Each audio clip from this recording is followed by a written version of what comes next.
Hey everyone, welcome back to my channel. If you're new here, my name is Erin and I do mostly budgeting videos, but I also do others like the one you are watching right now. I thought that it would be helpful to some and maybe entertaining for others if I set up my bullet journal for the month of August. And these are generally layouts that I had previously done for July and in my previous bullet journal for the month of June and even I think going back to May. So some of the layouts worked out for me. This one I'm doing right here is a mood tracker for August, and I had talked about this in previous videos and in my bullet journal flip through that I recently did, and I mentioned that I had never done a mood tracker before in any bullet journals that I have worked in since maybe over the past 4 to 5 years.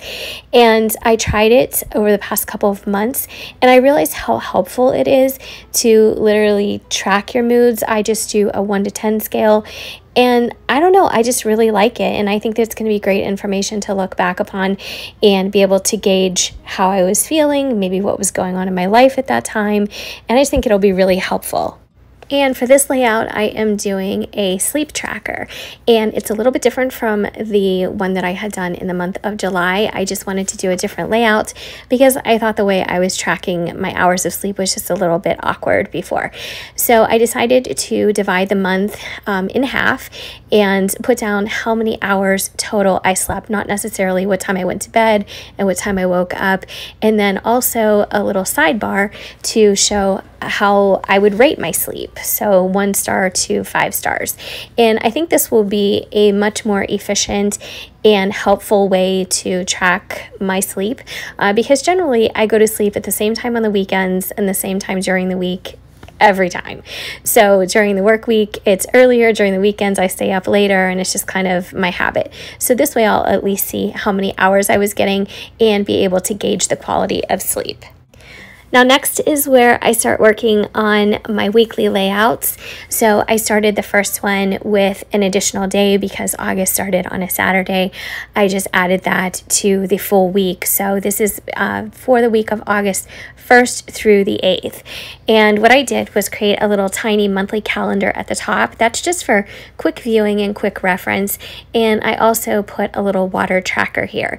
And this is also really helpful to me because even though I'm always saying I'm going to drink more water and I'm going to make a point to, just up my water intake and my hydration, I always fall short in that area. So I really want to add this to every single week and make sure that I am looking at it, using it, and recording it and being honest about it.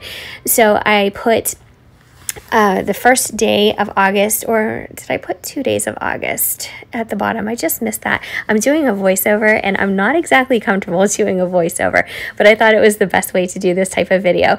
So yeah, I put the first day on the previous page and then I divided the week on to the second page altogether. So this isn't the easiest layout. It's a little bit clunky, a little bit awkward, but the following week's layouts I think turned out a little bit better and there was just more room to spread out. And for the rest of the month, I just repeated the same process. I really like this layout and I find that it is very user-friendly. So I just thought, why try and reinvent the wheel every single week or for every week in the month and just go with the same look for every week during the month of August. So that's how I did it. And you can see I just made a mistake there. I drew the line right through the word water as well. So I tried to make that a little bit more prominent. And honestly, if I don't make mistakes, it's not my journal. It's not something I did. So this is like the best way to tell that I actually did this and it was live action because I always make some kind of mistakes, whether it's in counting blocks or I'm misjudging, I don't know, just like I wrote that line right through it. That's just kind of par for the course with me. But that's how I continue doing this and I'm just going to let this play through and at the end I will give you a total quick and short flip through so you can see the whole thing coming together.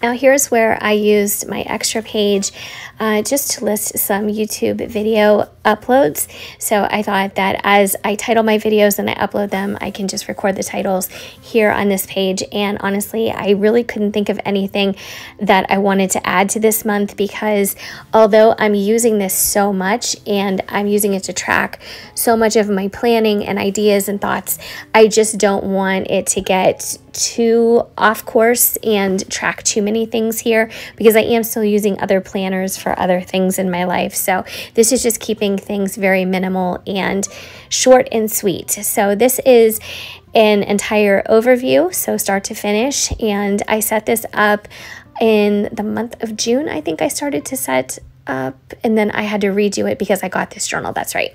So these were some monthly pages that I had mentioned in my flip through that I probably wouldn't do again, and those are my mood trackers. That's my payoff for our house, so our mortgage, financial goals. Those are things I'll be filling in my budget videos.